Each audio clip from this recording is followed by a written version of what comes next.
साताऱ्याचा तिढा सोडवण्यासाठी शरद पवार यांच्या घरी बैठक सुरू आहे। पवारांच्या सिल्वर ओक निवासस्थानी ही बैठक होतीये।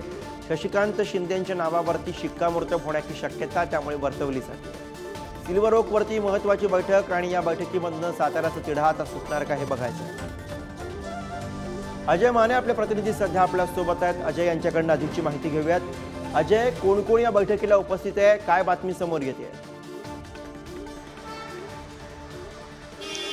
आपण जर पाहिलं तर शरद पवार यांच्या घरी आज सकाळी साताऱ्यातील तिन्ही इच्छुक किंवा त्यांची नावं चर्चा होती। ह्या तिन्ही नेत्यांनी जी आहे ती उपस्थिती लावली होती। सगळ्यात महत्त्वाचं म्हणजे साताऱ्याच्या जागेचा तिढा जो आहे तो सुटला गेला नव्हता। त्याच्यानंतर राष्ट्रवादीकडून पृथ्वीराज चव्हाण जे माजी मुख्यमंत्री काँग्रेसचे होते त्यांना हा प्रस्ताव देण्यात आला होता आणि त्याच्यानंतर पुढे जाऊन जर पाहिलं तर पृथ्वीराज चव्हाण यांनी म्हटलं होतं की मी निवडणूक लढवेल, पण मी काँग्रेस याच चिन्हावर म्हणजे पंजा या हाताचा पंजा याच चिन्हावर ही निवडणूक लढवेल। आणि त्याच्यानंतर मग पुन्हा एकदा शरद पवार यांनी उमेदवारांची छाननी जी आहे ती करण्यास सुरुवात केली होती। आज सकाळीच शरद पवार यांच्या निवासस्थानी जे आहे ते श्रीनिवास पाटील, सारंग पाटील आणि त्यांच्या जोडीला जे शशिकांत शिंदे यांची उपस्थिती झाली होती आणि त्यांच्यात पुन्हा एकदा चर्चासत्र जे ते शरद पवार यांच्यासोबत झालं। ही बैठक जी आहे ती तासभर पार पडली।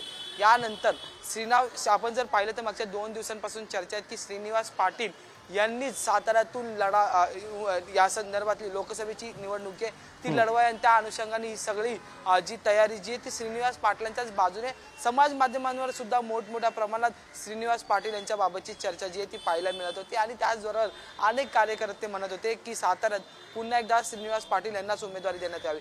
पण आजच्या बैठकीत पुन्हा एकदा श्रीनिवास पाटील यांनी आरोग्याचं कारण देत जे की मी यंदा लढवू शकत नाही कारण की माझी तब्येत ठीक नाही असं। बरोबर, त्यामुळे आता एवढी नावं पुढे आल्यानंतर प्रत्यक्षामध्ये साताऱ्याचा तिढा हा कुणासाठी सुटणार हे आपल्याला बघावं लागेल। धन्यवाद।